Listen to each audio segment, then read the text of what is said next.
James Joseph Brown was an American singer, record producer, and bandleader. The central progenitor of funk music, and a major figure of 20th century music, he is often referred to by the honorific nicknames the hardest working man in show business, Godfather of Soul, Mr. Dynamite, and Soul Brother No. 1 Inch. In a career that lasted more than 50 years, he influenced the development of several music genres. Brown was one of the first 10 inductees into the Rock and Roll Hall of Fame at its inaugural induction in New York on January 23, 1986. Brown began his career as a gospel singer in Toccoa, Georgia. He first came to national public attention in the mid-1950s as the lead singer of the famous Flames, a rhythm and blues vocal group founded by Bobby Byrd. With the hit ballads Please, Please, Please, and Try Me, Brown built a reputation as a dynamic live performer with the famous Flames and his backing band, sometimes known as the James Brown Band or the James Brown Orchestra. His success peaked in the 1960s with the live album Live at the Apollo, and hit singles such as Papa's Got a Brand New Bag, I Got You, I Feel Good, and It's a Man's World. During the late 1960s, Brown moved from a continuum of blues and gospel-based forms and styles to a profoundly Africanized approach to music making, emphasizing stripped-down interlocking rhythms that influenced the development of funk music. By the early 1970s, Brown had fully established the funk sound after the formation of the JBS with records such as Get Up, I Feel Like Being a Sex Machine, and The Payback. He also became noted for songs of social commentary, including the 1968 hit Say It Loud, I'm Black, and I'm Proud. Brown continued to perform and record until his death from pneumonia in 2006. Brown recorded 17 singles that reached No. 1 on the Billboard R&B charts. He also holds the record for the most singles listed on the Billboard Hot 100 chart that did not reach No. 1. Brown was posthumously inducted into the first class of the Rhythm and Blues Music Hall of Fame in 2013 as an artist, and then in 2017 as a songwriter.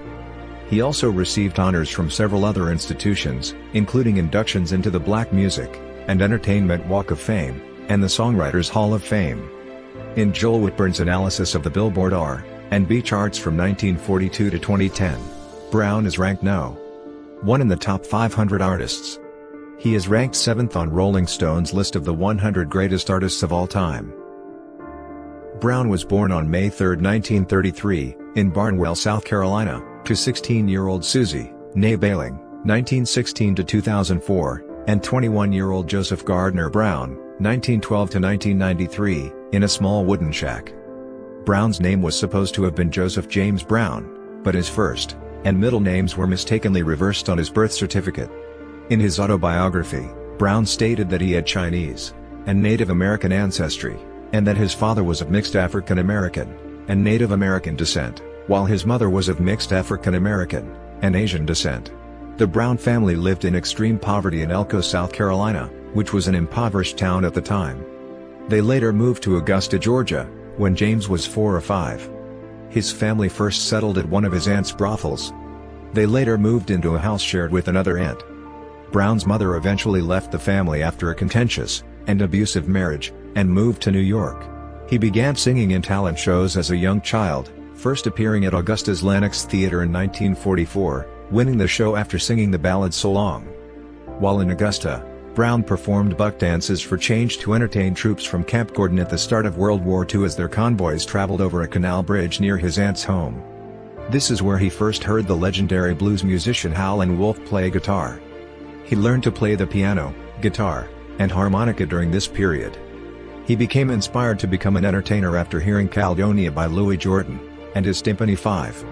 In his teen years, Brown briefly had a career as a boxer. At the age of 16, he was convicted of robbery and sent to a juvenile detention center in Toccoa. There, he formed a gospel quartet with 4 fellow cellmates, including Johnny Terry. Brown met singer Bobby Byrd when the two played against each other in a baseball game outside the detention center. Byrd also discovered that Brown could sing after hearing of a guy called Music Box, which was Brown's musical nickname at the prison. Byrd has since claimed he and his family helped to secure an early release, which led to Brown promising the court he would sing for the Lord.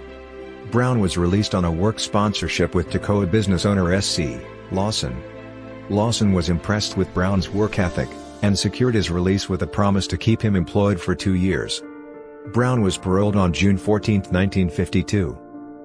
Brown went on to work with both of Lawson's sons, and would come back to visit the family from time to time throughout his career.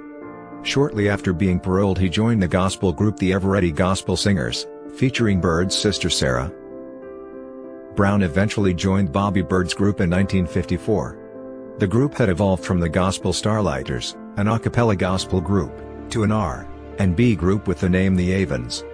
He reputedly joined the band after one of its members, Troy Collins, died in a car crash. Along with Brown and Byrd, the group consisted of Sylvester Keels, Doyle Oglesby, Fred Pulliam, Nash Knox, and Floyd Scott. Influenced by R&B groups such as Hank Ballard, and the Midnighters, the Orioles, and Billy Ward, and his Dominoes, the group changed its name, first to the Toccoa Band, and then to the Flames. Floyd's brother Baroy later joined the group on bass guitar, and Brown, Byrd, and Keels switched lead positions and instruments, often playing drums and piano. Johnny Terry later joined, by which time Pulliam and Oglesby had long left. Barry Trimier became the group's first manager, booking them at parties near college campuses in Georgia and South Carolina. The group had already gained a reputation as a good live act when they renamed themselves the Famous Flames. In 1955, the group had contacted Little Richard while performing in Macon. Richard convinced the group to get in contact with his manager at the time, Clint Brantley, at his nightclub. Brantley agreed to manage them after seeing the group audition.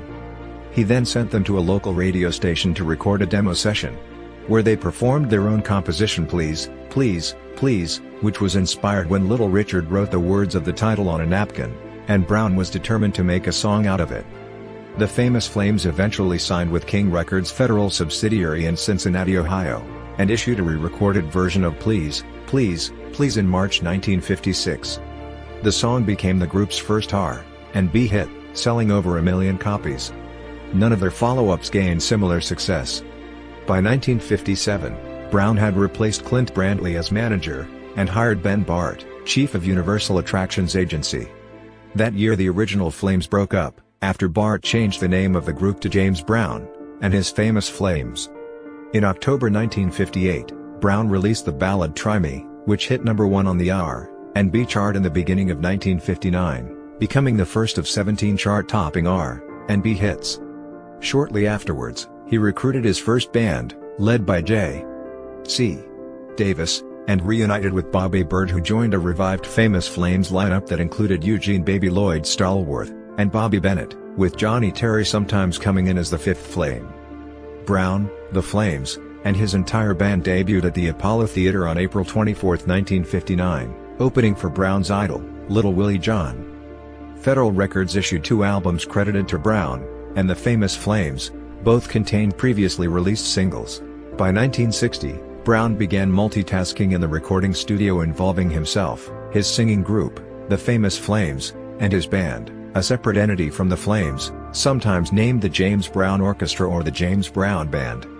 That year the band released the top 10 R&B hit, Do the Mashed Potatoes on Dade Records, owned by Henry Stone, billed under the pseudonym Nat Kendrick, and the Swans due to label issues. As a result of its success, King president Sid Nathan shifted Brown's contract from Federal to the parent label, King, which according to Brown in his autobiography meant you got more support from the company. While with King, Brown, under the Famous Flames lineup, released the hit-filled album Think, and the following year released 2 albums with the James Brown Band, earning second billing. With the Famous Flames, Brown sang lead on several more hits, including Bewildered, I'll Go Crazy, and Think, songs that hinted at his emerging style. In 1962, Brown and his band scored a hit with their cover of the instrumental Night Train, becoming a top 5 R&B single. That same year, the ballads Lost Someone and Baby You're Right, the latter a Joe Tex composition, added to his repertoire, and increased his reputation with R&B audiences. On October 24, 1962, Brown financed a live recording of a performance at the Apollo, and convinced Sid Nathan to release the album, despite Nathan's belief that no one would buy a live album due to the fact that Brown's singles had already been bought, and that live albums were usually bad sellers. Live at the Apollo was released the following June, and became an immediate hit, eventually reaching #2 on the top LPs chart. and selling over 1 million copies, staying on the charts for 14 months. In 1963, Brown scored his first top 20 pop hit with his rendition of the standard Prisoner of Love. He also launched his first label, Try Me Records, which included recordings by the likes of Tammy Montgomery, later to be famous as Tammy Terrell, Johnny, and Bill, famous Flames associates Johnny Terry, and Bill Hollings, and the Poets, which was another name used for Brown's backing band. During this time, Brown began an ill-fated 2-year relationship with 17-year-old Tammy Terrell when she sang in his review. Terrell ended their personal and professional relationship because of his abusive behavior. In 1964, seeking bigger commercial success, Brown and Bobby Byrd formed the production company, Fair Deal, linking the operation to the Mercury imprint, Smash Records. King Records, however, fought against this, and was granted an injunction preventing Brown from releasing any recordings for the label. Prior to the injunction, Brown had released 3 vocal singles, including the blues-oriented hit Out of Sight, which further indicated the direction his music was going to take. Touring throughout the year, Brown and the famous Flames grabbed more national attention after giving an explosive show-stopping performance on the live concert film The TAMI Show. The Flames' dynamic gospel-tinged vocals, polished choreography, and timing, as well as Brown's energetic dance moves and high-octane singing, upstaged the proposed closing act, the Rolling Stones. Having signed a new deal with King, Brown released his song Papa's Got a Brand New Bag in 1965, which became his first top 10 pop hit, and won him his first Grammy Award. Brown also signed a production deal with Loma Records. Later in 1965, he issued I Got You, which became his second single in a row to reach #1 on the R&B chart, and top 10 on the pop chart. Brown followed that up with the ballad It's a Man's World, a third top 10 pop hit, No. 1 R&B, which confirmed his stance as a top-ranking performer, especially with R&B audiences from that point on. By 1967, Brown's emerging sound had begun to be defined as funk music. That year he released what some critics cited as the first true funk song, Cold Sweat, which hit #1 on the R&B chart, top 10 pop, and became one of his first recordings to contain a drum break, and also the first that featured a harmony that was reduced to a single chord. The instrumental arrangements on tracks such as Give It Up or Turn It Loose, and Licking Stick, both recorded in 1968, and Funky Drummer, recorded in 1969, featured a more developed version of Brown's mid-1960s style, with the horn section, guitars, bass, and drums meshed together in intricate rhythmic patterns based on multiple interlocking riffs. Changes in Brown's style that started with Cold Sweat also established the musical foundation for Brown's later hits, such as I Got the Feelin', 1968, and Mother Popcorn, 1969. By this time Brown's vocals frequently took the form of a kind of rhythmic declamation, not quite sung but not quite spoken, that only intermittently featured traces of pitch or melody. This would become a major influence on the techniques of rapping, which would come to maturity along with hip-hop music in the coming decades. Brown's style of funk in the late 1960s was based on interlocking syncopated parts, strutting bass lines, syncopated drum patterns, and iconic percussive guitar riffs. The main guitar ostinatos for Ain't It Funky and Give It Up or Turn It Loose, both 1969, are examples of Brown's refinement of New Orleans funk, irresistibly danceable riffs, stripped down to their rhythmic essence. On both recordings, the tonal structure is bare bones. The pattern of attack points is the emphasis, not the pattern of pitches as if the guitar were an African drum or idiophone. Alexander Stewart states that this popular feel was passed along from New Orleans through James Brown's music, to the popular music of the 1970s. Those same tracks were later resurrected by countless hip-hop musicians from the 1970s onward. As a result, James Brown remains to this day the world's most sampled recording artist, but 2 tracks that he wrote are also synonymous with modern dance, especially with house music, jungle music, and drum and bass music, which were sped up exponentially in the latter 2 genres. Bring It Up has an Afro-Cuban guajeo-like structure. All 3 of these guitar riffs are based on an on-beat/off-beat structure. Stewart says that it is different from a timeline, such as clave and tresillo, in that it is not an exact pattern, but more of a loose organizing principle. It was around this time as the musician's popularity increased that he acquired the nickname Soul Brother No. 1 Inch, after failing to win the title King of Soul from Solomon Burke during a Chicago gig 2 years prior. Brown's recordings during this period influenced musicians across the industry, most notably groups such as Sly, and the Family Stone, Funkadelic, Charles Wright, and the Watts 103rd Street Rhythm Band, Booker T. and the MGS, as well as vocalists such as Edwin Starr, David Ruffin, and Dennis Edwards from The Temptations, and Michael Jackson, who, throughout his career, cited Brown as his ultimate idol. Brown's band during this period employed musicians and arrangers who had come up through the jazz tradition. He was noted for his ability as a bandleader and songwriter to blend the simplicity and drive of R&B with the rhythmic complexity and precision of jazz. Trumpeter Lewis Hamlin and saxophonist/keyboardist Alfred P. Ellis, the successor to previous bandleader Nat Jones, led the band. Guitarist Jimmy Nolan provided percussive, deceptively simple riffs for each song, and Maceo Parker's prominent saxophone solos provided a focal point for many performances. Other members of Brown's band included stalwart Famous Flames singer and sideman Bobby Byrd, trombonist Fred Wesley, drummers John Jabo Starks, Clyde Stubblefield, and Melvin Parker, saxophonist Street, Claire Pinckney, guitarist Alfonso Country Callum, and bassist Bernard Odom. In addition to a torrent of singles and studio albums, Brown's output during this period included two more successful live albums, Live at the Garden, 1967, and Live at the Apollo, Volume 2, 1968, and a 1968 television special, James Brown, Man to Man. His music empire expanded along with his influence on the music scene. As Brown's music empire grew, his desire for financial and artistic independence grew as well. Brown bought radio stations during the late 1960s, including WRDW in his native Augusta, where he shined shoes as a boy. In November 1967, James Brown purchased radio station WGYW in Knoxville, Tennessee, for a reported $75,000, according to the January 20, 1968 Record World magazine. The call letters were changed to WJBE, reflecting his initials. WJBE began on January 15, 1968, and broadcast a rhythm and blues format. The station slogan was WJBE 1430 Raw Soul. Brown also bought Webb in Baltimore in 1970. Brown branched out to make several recordings with musicians outside his own band. In an attempt to appeal to the older, more affluent, and predominantly white adult contemporary audience, Brown recorded Gettin' Down to It, 1969, and Soul on Top, 1970. Two albums consisting mostly of romantic ballads, jazz standards, and homologous reinterpretations of his earlier hits. With the De Felice Trio, and the Louis Bellson Orchestra.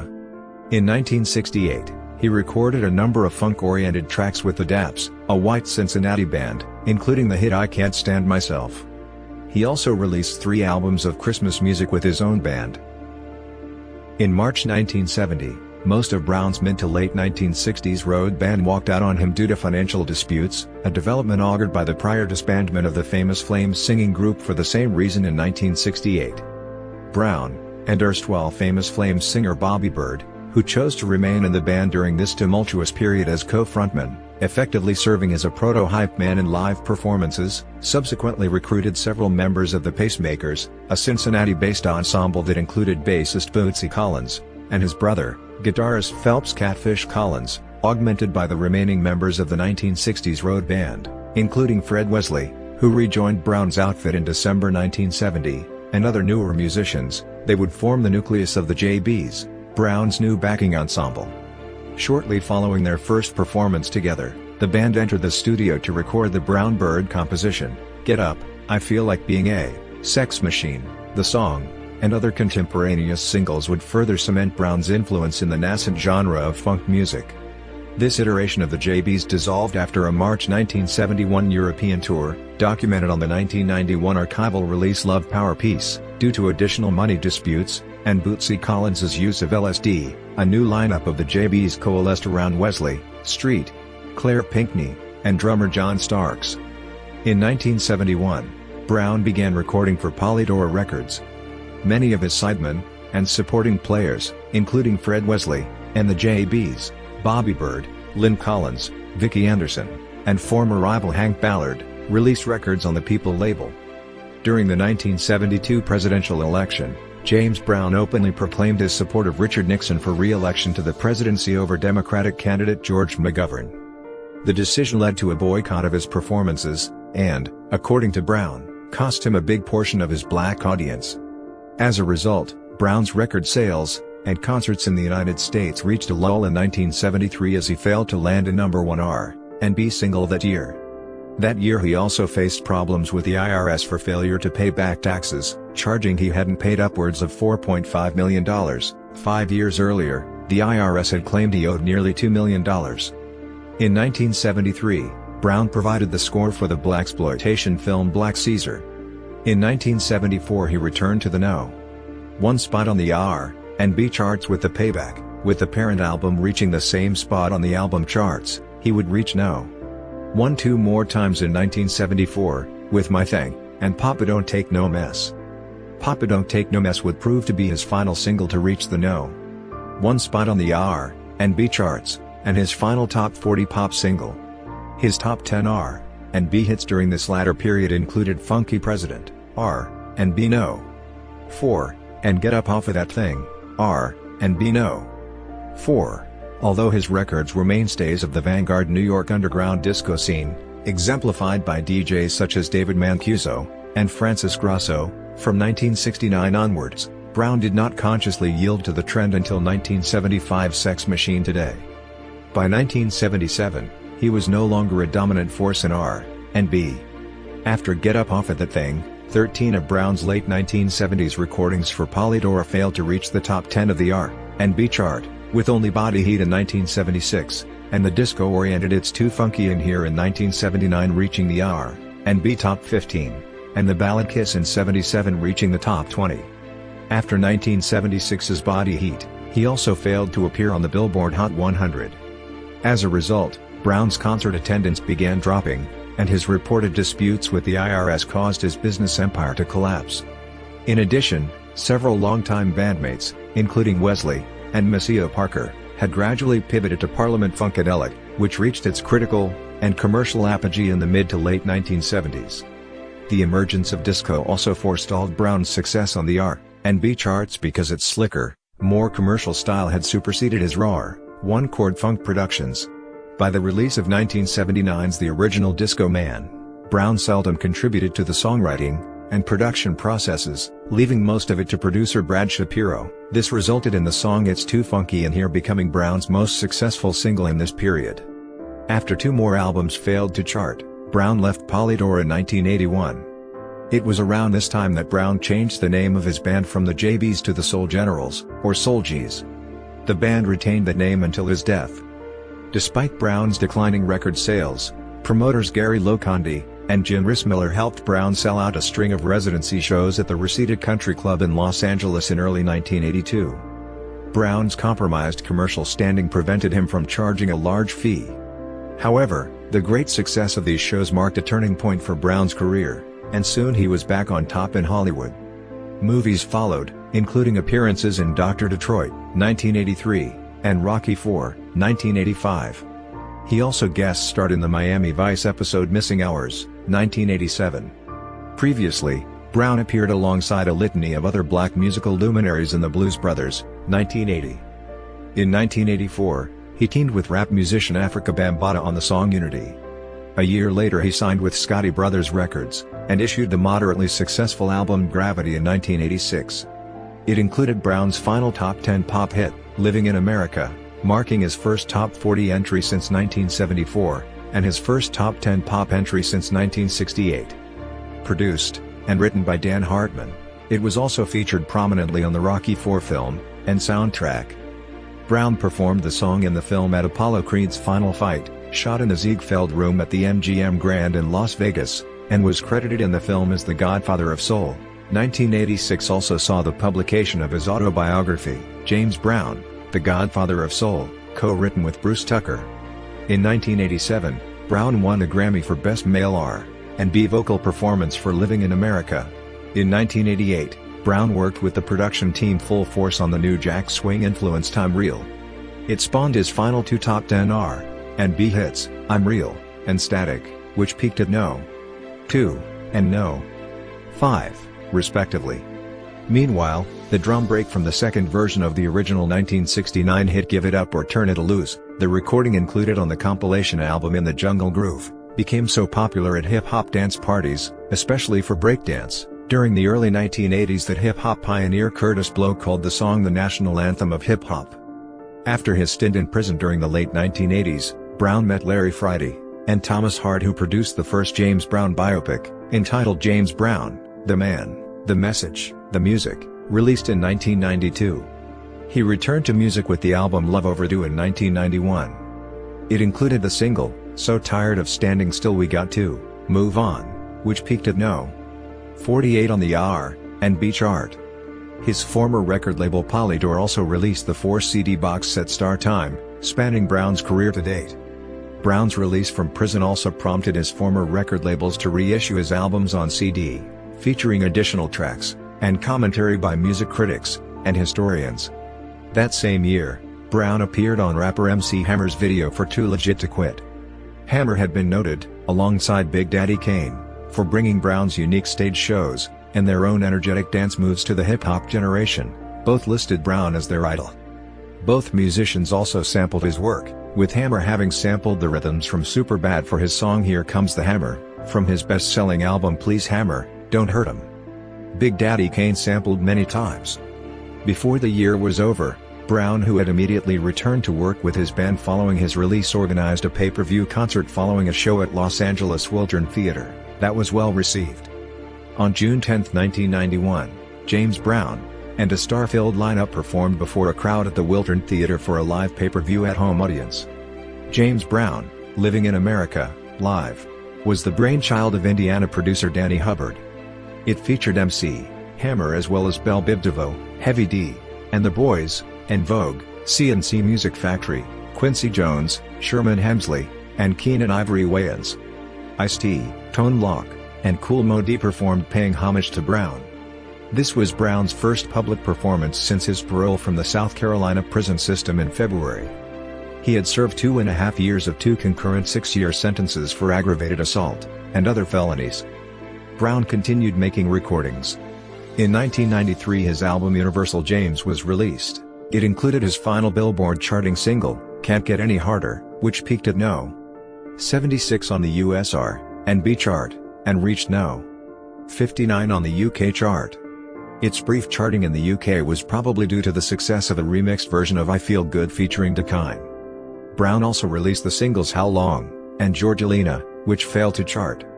In 1995, Brown returned to the Apollo and recorded live at the Apollo 1995.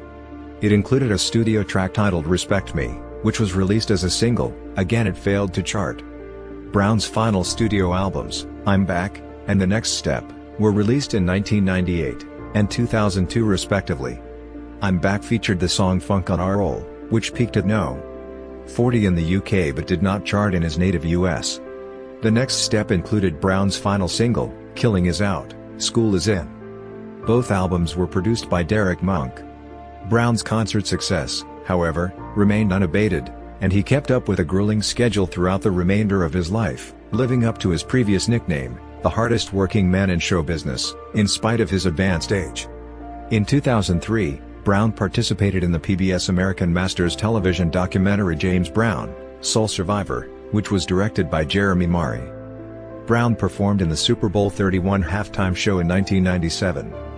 Brown celebrated his status as an icon by appearing in a variety of entertainment and sports events, including an appearance on the WCW pay-per-view event, Super Brawl X, where he danced alongside wrestler Ernest the Cat Miller, who based his character on Brown, during his in-ring skit with the Maestro. Brown then appeared in Tony Scott's short film Beat the Devil in 2001. He was featured alongside Clive Owen, Gary Oldman, Danny Trejo, and Marilyn Manson. Brown also made a cameo appearance in the 2002 Jackie Chan film The Tuxedo, in which Chan was required to finish Brown's act after having accidentally knocked out the singer. In 2002, Brown appeared in Undercover Brother, playing himself. In 2004, Brown opened for the Red Hot Chili Peppers at several Hyde Park concerts in London. The beginning of 2005 saw the publication of his second book, I Feel Good, a memoir of a life of soul, written with Mark Elliott.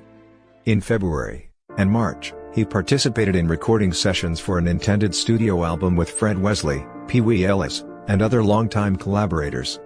Though he lost interest in the album, which remains unreleased, a track from the sessions, Gut Bucket, appeared on a compilation CD included with the August 2006 issue of Mojo. He appeared at Edinburgh 50,000, The Final Push, the final Live 8 concert on July 6, 2005, where he performed a duet with British pop star Will Young on Papa's Got a Brand New Bag. In the Black Eyed Peas album Monkey Business, Brown was featured on a track called They Don't Want Music. The previous week he had performed a duet with another British pop star, Joss Stone, on the United Kingdom chat show Friday Night with Jonathan Ross. In 2006, Brown continued his 7 Decades of Funk World Tour. His final major U.S. performance was in San Francisco on August 20, 2006, as headliner at the Festival of the Golden Gate, Fogfest, on the Great Meadow at Fort Mason. The following day, he performed at an 800-seat campus theater at Humboldt State University in Arcata, California. His last shows were greeted with positive reviews, and one of his final concert appearances at the Irish Oxygen Festival in Punchestown in 2006 included a record crowd of 80,000 people. He played a full concert as part of the BBC's Electric Proms on October 27, 2006, at the Roundhouse, supported by the Zootons, with special appearances from Max Beasley and the Sugar Babes. Brown's last televised appearance was at his induction into the UK Music Hall of Fame in November 2006, before his death the following month. Before his death, Brown had been scheduled to perform a duet with singer Annie Lennox on the song Vengeance for her new album Venus, which was released in 2007. As a vocalist, Brown performed in a forceful shout style derived from gospel music. Meanwhile, his rhythmic grunts and expressive shrieks harked back farther still to ring shouts, work songs, and field cries, according to the Encyclopedia of African American Culture and History, 1996. He re-imported the rhythmic complexity from which rhythm and blues, under the dual pressure of rock and roll and pop, had progressively fallen away since its birth from jazz and blues. For many years, Brown's touring show was one of the most extravagant productions in American popular music. At the time of Brown's death, his band included 3 guitarists, 2 bass guitar players, 2 drummers, 3 horns, and a percussionist. The bands that he maintained during the late 1960s and 1970s were of comparable size, and the bands also included a 3-piece amplified string section that played during the ballads. Brown employed between 40 and 50 people for the James Brown Review, and members of the review traveled with him in a bus to cities and towns all over the country, performing upwards of 330 shows a year with almost all of the shows as one-nighters.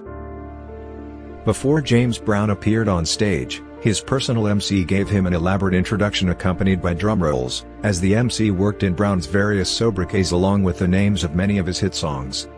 The introduction by Fats Gonder, captured on Brown's 1963 album Live at the Apollo, is a representative example. So now, ladies and gentlemen, it is star time. Are you ready for star time? Thank you, and thank you very kindly.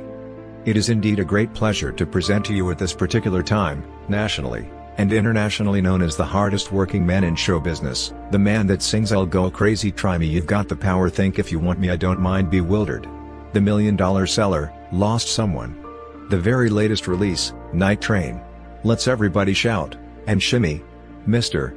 Dynamite, the amazing Mr. Please Please himself, the star of the show, James Brown, and the famous Flames.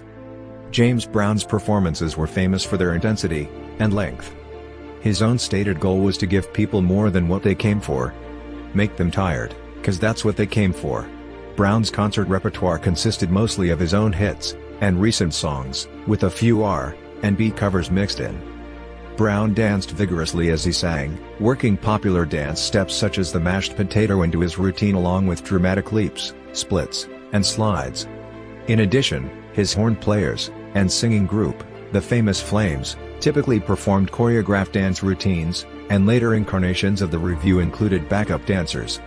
Male performers in the review were required to wear tuxedos and cummerbunds long after more casual concert wear became the norm among the younger musical acts. Brown's own extravagant outfits and his elaborate processed hairdo completed the visual impression. A James Brown concert typically included a performance by a featured vocalist, such as Vicki Anderson or Marva Whitney, and an instrumental feature for the band, which sometimes served as the opening act for the show.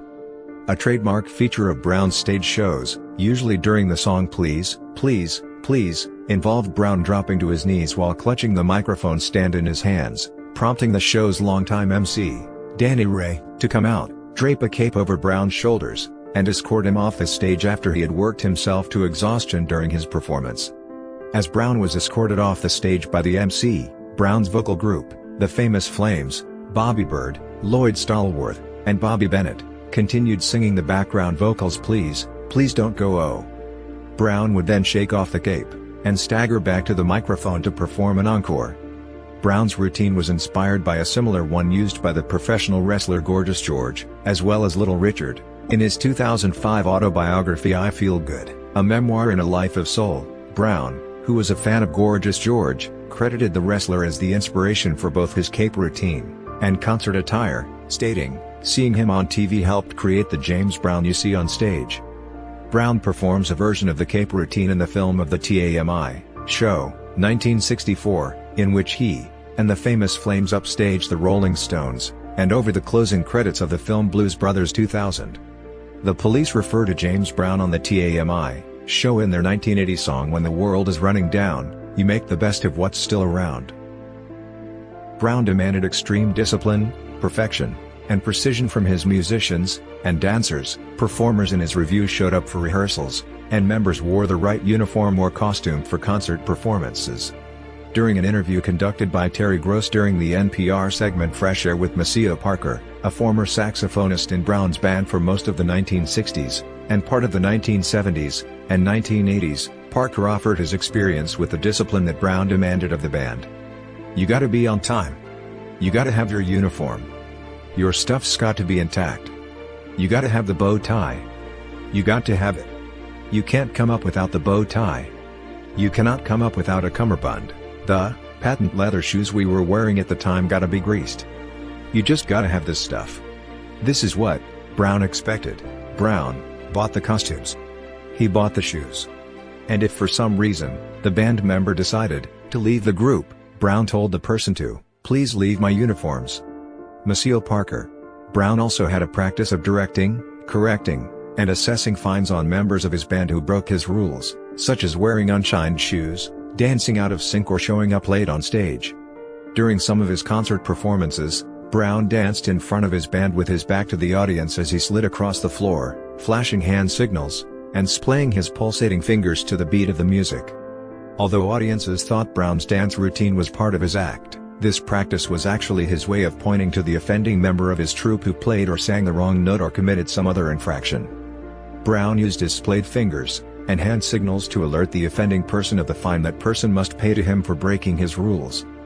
Brown's demands of his support acts were, meanwhile, quite the reverse.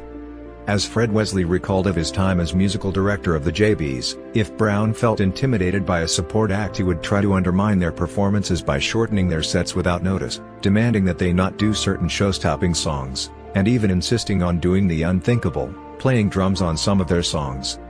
A sure set killer. Brown's main social activism was in preserving the need for education among youths, influenced by his own troubled childhood, and his being forced to drop out of the 7th grade for wearing insufficient clothes.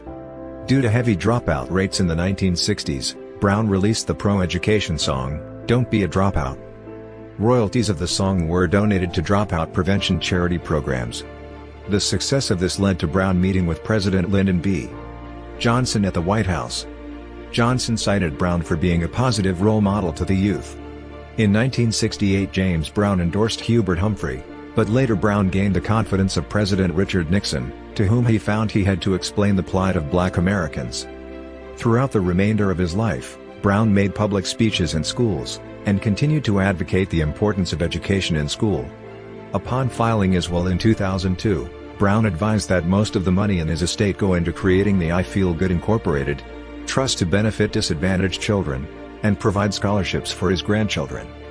His final single, "Killing Is Out, School Is In," advocated against murders of young children in the streets.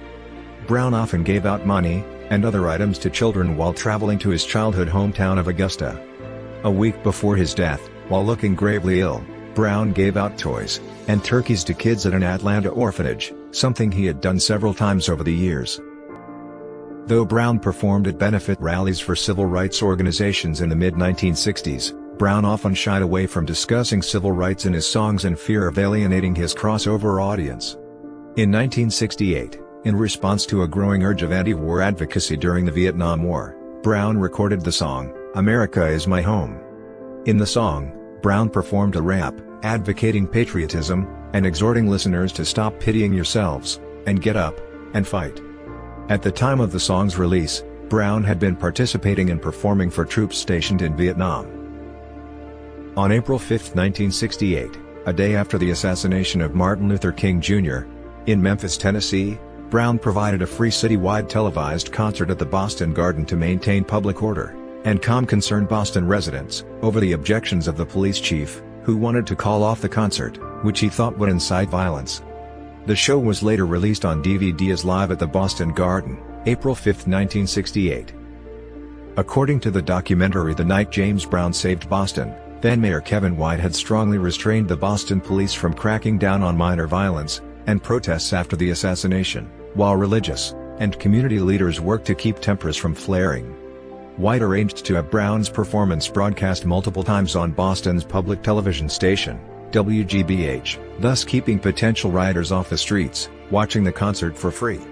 Angered by not being told of this, Brown demanded $60,000 for gate fees, money he thought would be lost from ticket sales on account of the concert being broadcast for free, and then threatened to go public about the secret arrangement when the city balked at paying up afterwards, news of which would have been a political death blow to White, and spark riots of its own. White eventually lobbied the behind-the-scenes power-brokering group known as the Vault to come up with money for Brown's gate fee, and other social programs, contributing $100,000. Brown received $15,000 from them via the city. White also persuaded management at the Garden to give up their share of receipts to make up the differences. Following this successful performance, Brown was counseled by President Johnson to urge cities ravaged from riots following King's assassination to not resort to violence, telling them to cool it, there's another way. Responding to pressure from black activists, including H. Rap Brown, to take a bigger stance on their issues, and from footage of black-on-black crime committed in inner cities, Brown wrote the lyrics to the song Say It Loud, I'm Black, and I'm Proud, which his bandleader Alfred P. Wee Ellis accompanied with a musical composition. Released late that summer, the song's lyrics helped to make it an anthem for the civil rights movement. Brown only performed the song sporadically following its initial release, and later stated he had regrets about recording it, saying in 1984, "Now Say It Loud, I'm Black, and I'm Proud has done more for the black race than any other record, but if I had my choice, I wouldn't have done it, because I don't like defining anyone by race. To teach race is to teach separatism." In his autobiography he stated, "The song is obsolete now, but it was necessary to teach pride then, and I think the song did a lot of good for a lot of people. People called Black and Proud militant and angry, maybe because of the line about dying on your feet instead of living on your knees, but really, if you listen to it, it sounds like a children's song. That's why I had children in it, so children who heard it could grow up feeling pride. The song cost me a lot of my crossover audience. The racial makeup at my concerts was mostly black after that. I don't regret it, though, even if it was misunderstood."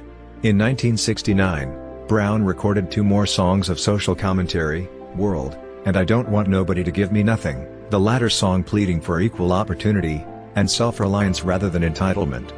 In 1970, in response to some black leaders for not being outspoken enough, he recorded Get Up, Get Into It, Get Involved, and Talkin' Loud, and Sayin' Nothing. In 1971, he began touring Africa, including Zambia and Nigeria. He was made Freeman of the City in Lagos, Nigeria, by Oboadi-Yinka Akon, for his influence on black people all over the world. With his company, James Brown Enterprises, Brown helped to provide jobs for blacks in business in the communities. As the 1970s continued, Brown continued to record songs of social commentary, most prominently 1972's King Heroin, and the 2-part ballad Public Enemy, which dealt with drug addiction. During the 1968 presidential campaign, Brown endorsed Democratic presidential candidate Hubert Humphrey, and appeared with Humphrey at political rallies. Brown was labeled an Uncle Tom for supporting Humphrey, and also for releasing the pro-American funk song, America Is My Home, in which Brown had lambasted protesters of the Vietnam War as well as the politics of pro-black activists. Brown began supporting Republican President Richard Nixon after being invited to perform at Nixon's inaugural ball in January 1969. Brown's endorsement of Nixon during the 1972 presidential election negatively impacted his career during that period, with several national black organizations boycotting his records and protesting at his concert shows. A November 1972 show in Cincinnati was picketed with signs saying, "James Brown, Nixon's clown." Brown initially was invited to perform at a youth concert following Nixon's inauguration in January 1973 but bailed out due to the backlash he suffered from supporting Nixon. Brown joined fellow black entertainer Sammy Davis Jr., who faced similar backlash, to back out of the concert. Brown blamed it on fatigue. Brown later reversed his support of Nixon and composed the song, "You Can Have Watergate, Just Give Me Some Bucks and I'll Be Straight," as a result. After Nixon resigned from office, Brown composed the 1974 hit, "Funky President, People It's Bad," right after Gerald Ford took Nixon's place. Brown later supported Democratic President Jimmy Carter, attending one of Carter's inaugural balls in 1977. Brown also openly supported President Ronald Reagan's re-election in 1984. Brown stated he was neither Democratic nor Republican despite his support of Republican presidents such as Nixon and Reagan, as well as Democratic presidents John F. Kennedy, Lyndon B. Johnson, and Jimmy Carter. In 1999, when being interviewed by Rolling Stone, the magazine asked him to name a hero in the 20th century, Brown mentioned John F.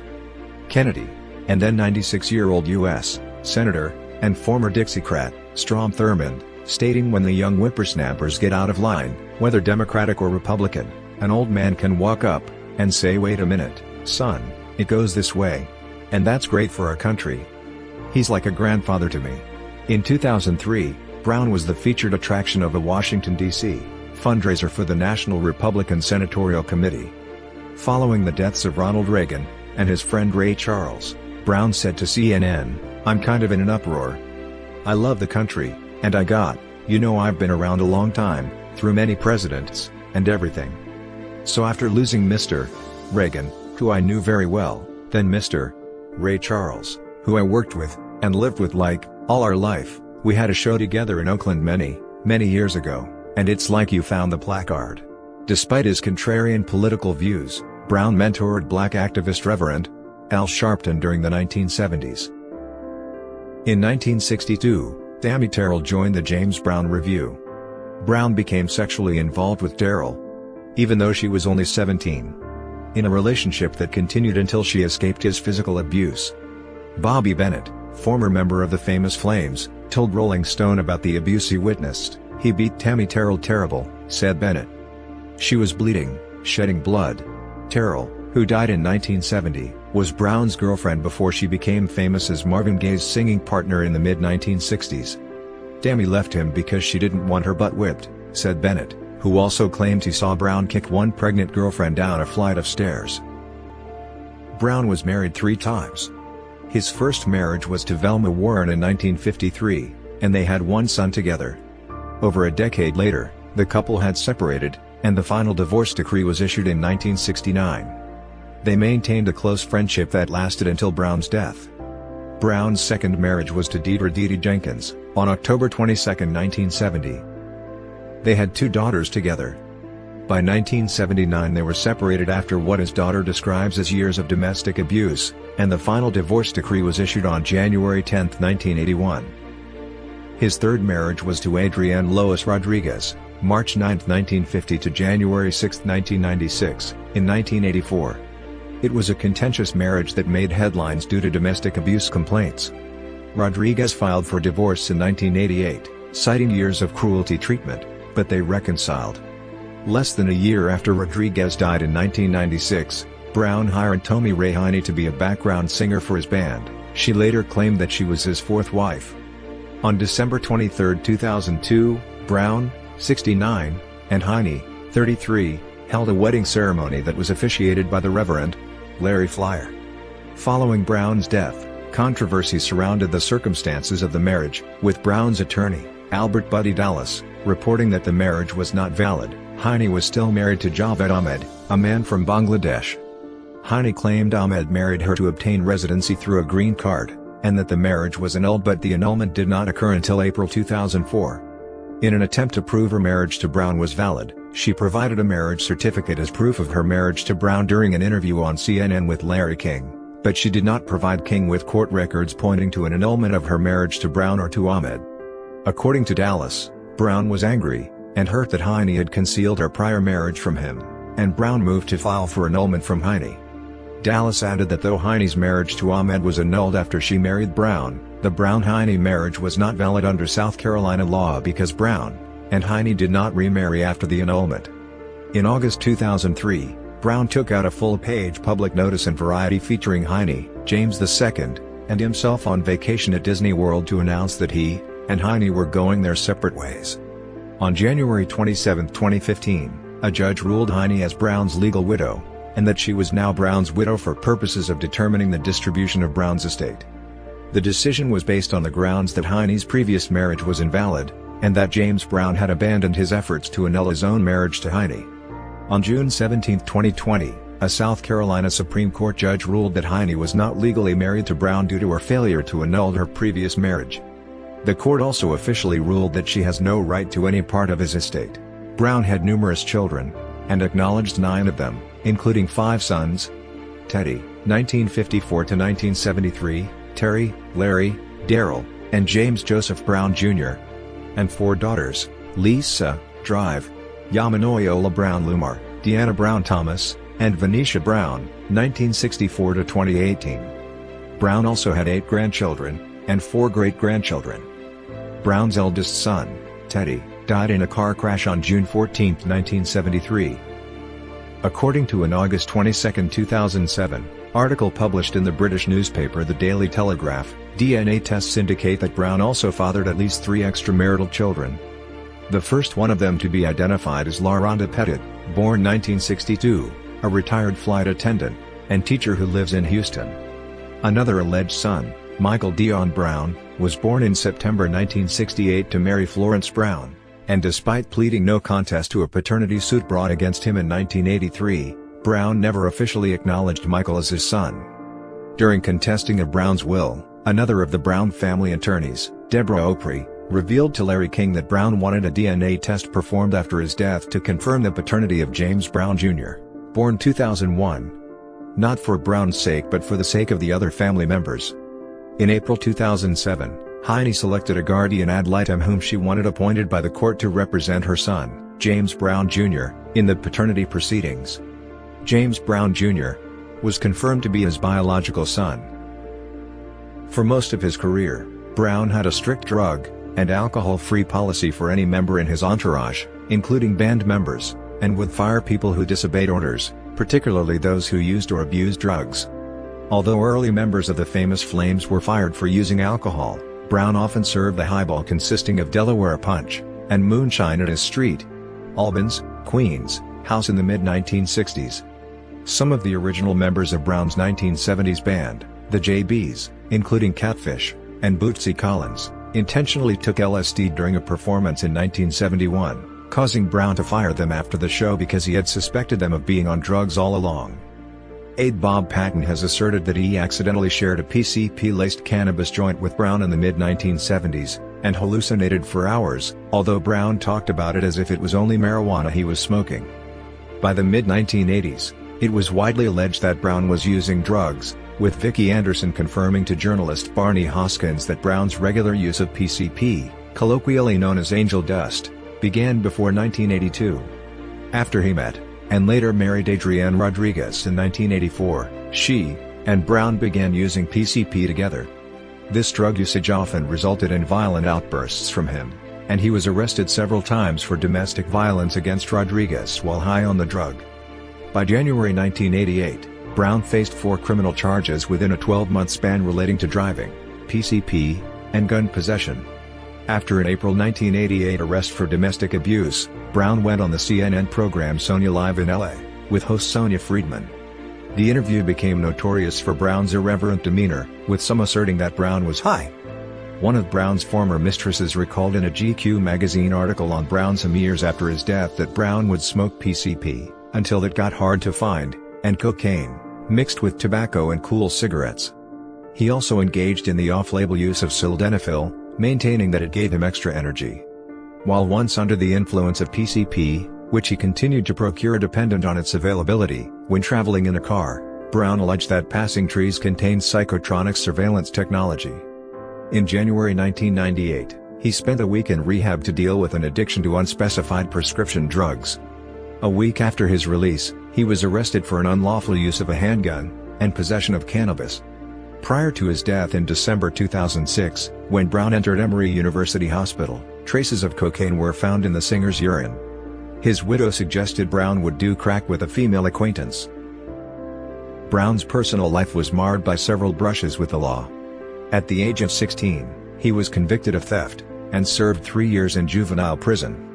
During a concert held at Club 15 in Macon, Georgia, in 1963, while Otis Redding was performing alongside his former band Johnny Jenkins and the Pinnatoppers, Brown, reportedly wielding 2 shotguns, tried to shoot his musical rival Joe Tex. The incident led to multiple people being shot and stabbed. Since Brown was still on parole at the time, he relied on his agent Clint Brantley and a few $1,000s to make the situation disappear. According to Jenkins, 7 people got shot, and after the shootout ended, a man appeared and gave each one of the injured $100 apiece not to carry it no further, and not to talk to the press. Brown was never charged for the incident. On July 16, 1978, after performing at the Apollo, Brown was arrested for reportedly failing to turn in records from one of his radio stations after the station was forced to file for bankruptcy. Brown was arrested on April 3, 1988, for assault, and again in May 1988 on drug and weapons charges, and again on September 24, 1988, following a high-speed car chase on Interstate 20 near the Georgia-South Carolina state border. He was convicted of carrying an unlicensed pistol and assaulting a police officer, along with various drug-related and driving offenses. Although he was sentenced to 6 years in prison, he was eventually released on parole on February 27, 1991, after serving 2 years of his sentence. Brown's FBI file, released to the Washington Post in 2007 under the Freedom of Information Act, related Brown's claim that the high-speed chase did not occur as claimed by the police, and that local police shot at his car several times during an incident of police harassment, and assaulted him after his arrest. Local authorities found no merit to Brown's accusations. In 1998, a woman named Mary Simons accused Brown in a civil suit of holding her captive for 3 days, demanding oral sex, and firing a gun in his office. Simons' charge was eventually dismissed. In another civil suit, filed by former background singer Lisa Rushton, alleged that between 1994 and 1999, Brown allegedly demanded sexual favors, and when refused, would cut off her pay, and kept her off stage.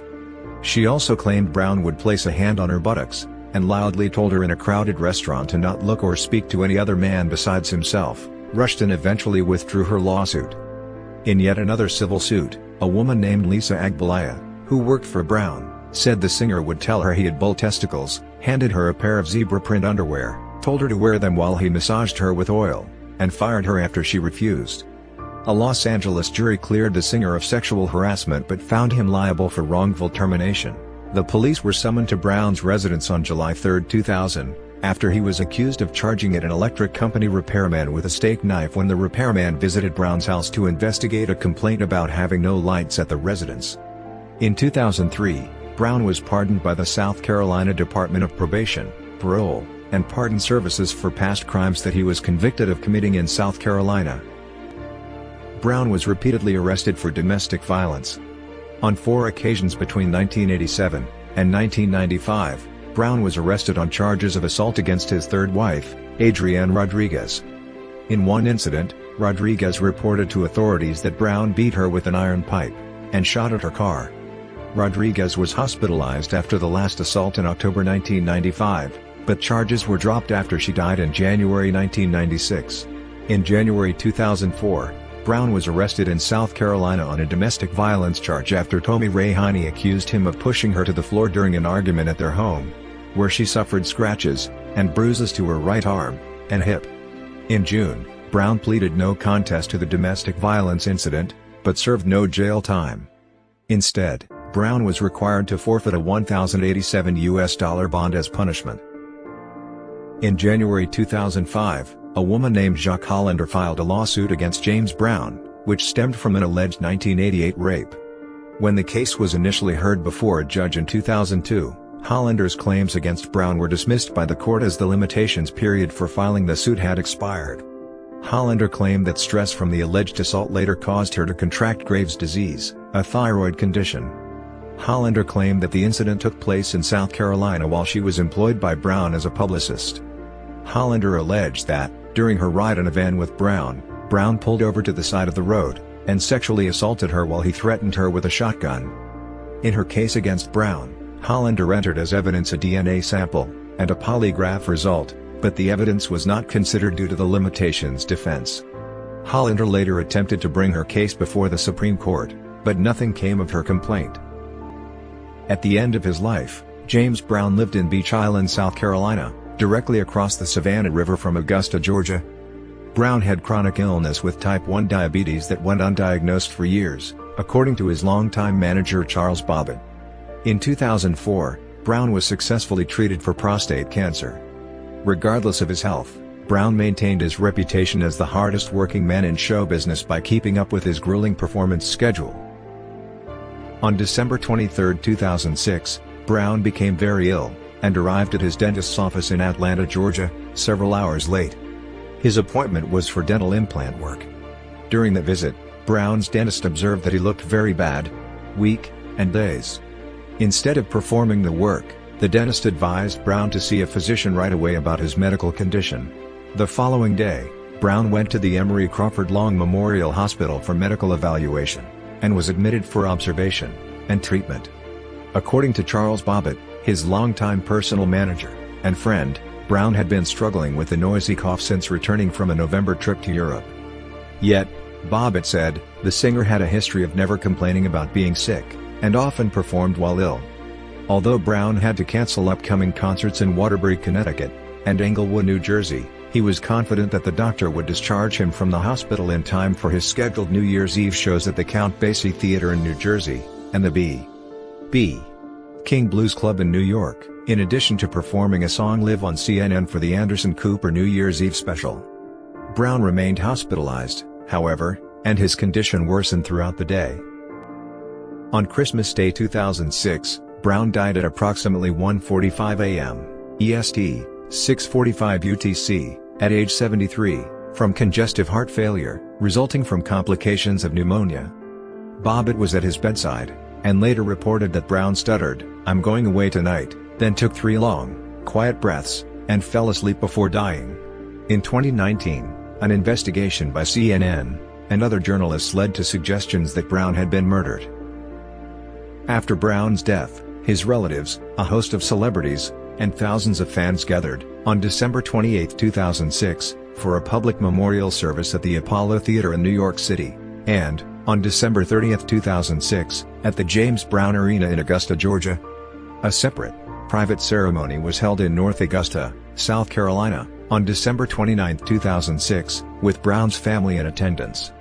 Celebrities at these various memorial events included Michael Jackson, Jimmy Cliff, Joe Frazier, Buddy Guy, Ice Cube, Ludacris, Drive, Dre, Little Richard, Dick Gregory, MC Hammer, Prince, Jesse Jackson, Ice-T, Jerry Lee Lewis, Bootsy Collins, LL Cool J, Lil Wayne, Lenny Kravitz, 50 Cent, Stevie Wonder, and Don King.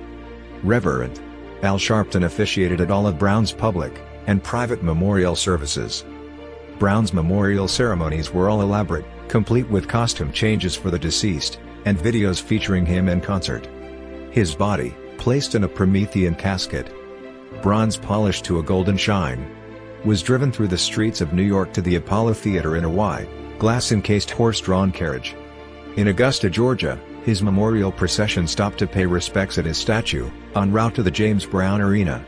During the public memorial there, a video showed Brown's last performance in Augusta, Georgia, with the Ray Charles version of Georgia on My Mind playing soulfully in the background.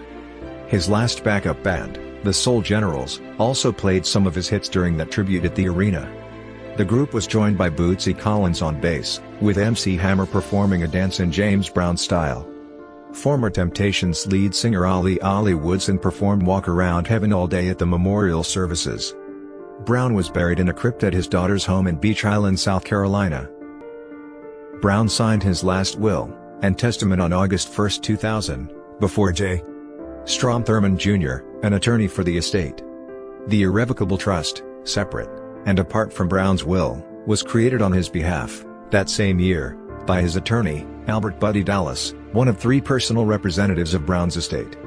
His will covered the disposition of his personal assets, such as clothing, cars, and jewelry, while the irrevocable trust covered the disposition of the music rights, business assets of James Brown Enterprises, and his Beach Island, South Carolina estate.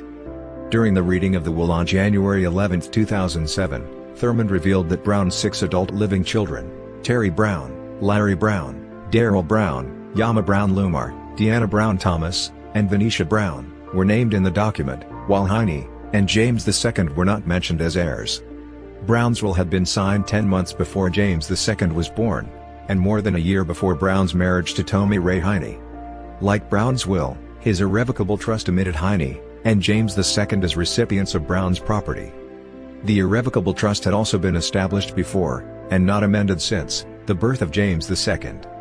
On January 24, 2007, Brown's children filed a lawsuit, petitioning the court to remove the personal representatives from the estate, including Brown's attorney, as well as trustee Albert Buddy Dallas, and appoint a special administrator because of perceived impropriety and alleged mismanagement of Brown's assets.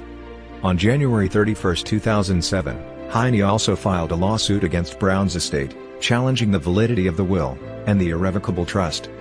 Heine's suit asked the court both to recognize her as Brown's widow and to appoint a special administrator for the estate. On January 27, 2015, Judge Doyle Airley III ruled that Tommy Ray Heine Brown was officially the widow of James Brown. The decision was based on the grounds that Heine's previous marriage was invalid, and that James Brown had abandoned his efforts to annul his own marriage to Heine. On February 19, 2015, the South Carolina Supreme Court intervened, halting all lower court actions in the estate, and undertaking to review previous actions itself.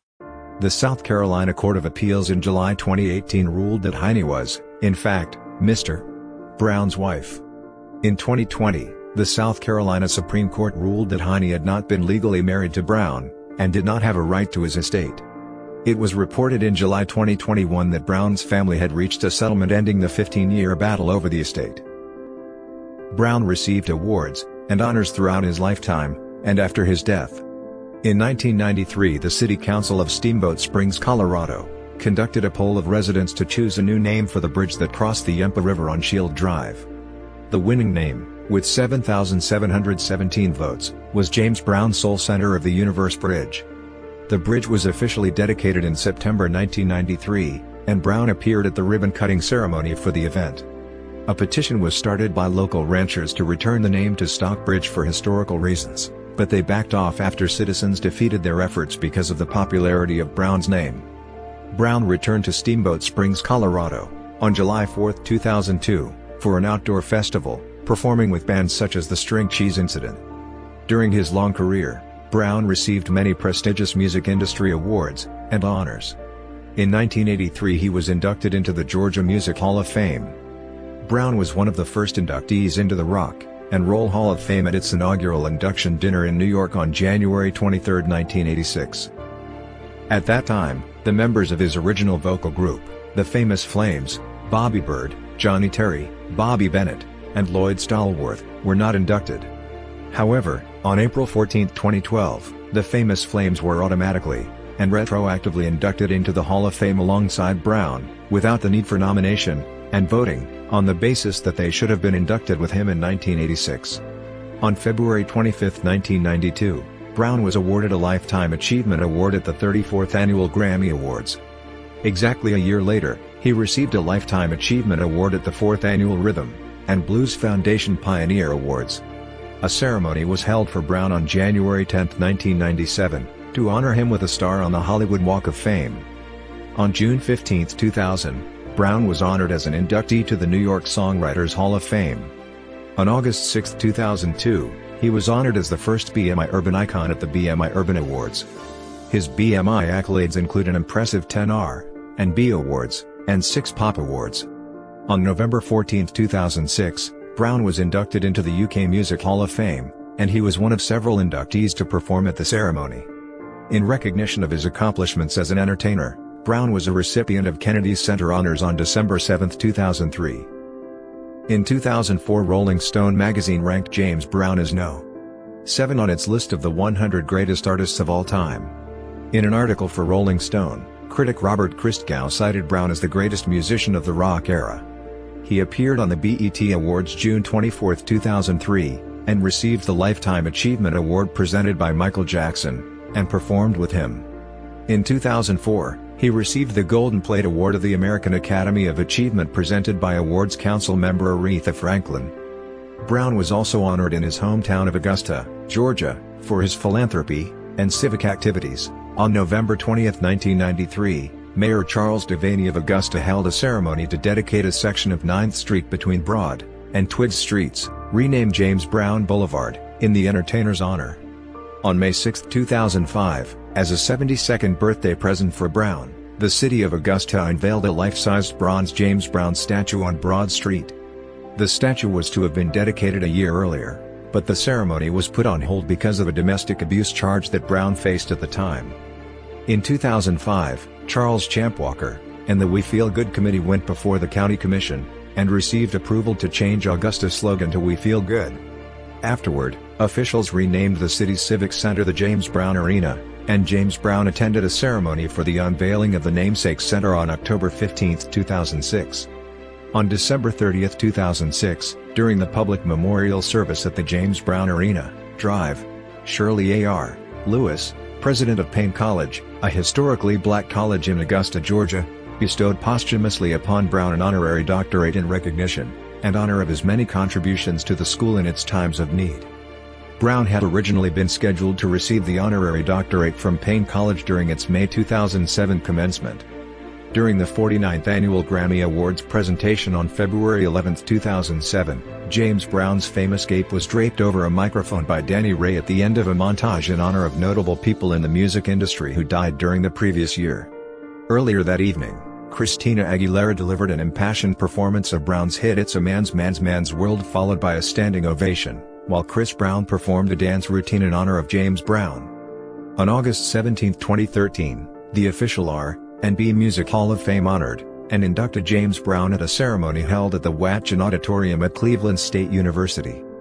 Art the Box began in early 2015 as a collaboration between three organizations: the City of Augusta, the Downtown Development Authority, and the Greater Augusta Arts Council. 19 local artists were selected by a committee to create art on 23 local traffic signal control cabinets, TSCCs. A competition was held to create the James Brown tribute box on the corner of James Brown Boulevard, 9th Avenue, and Broad Street. This box was designed and painted by local artist, Ms. Robbie Pitts Bellamy, and has become a favorite photo opportunity to visitors and locals in Augusta, Georgia. "I have a lot of musical heroes, but I think James Brown is at the top of the list," remarked Public Enemy's Chuck D. "Absolutely the funkiest man on earth. In a black household, James Brown is part of the fabric." Motown, Stax, Atlantic, and James Brown. As a tribute to James Brown, the Rolling Stones covered the song, I'll Go Crazy from Brown's Live at the Apollo album, during their 2007 European tour.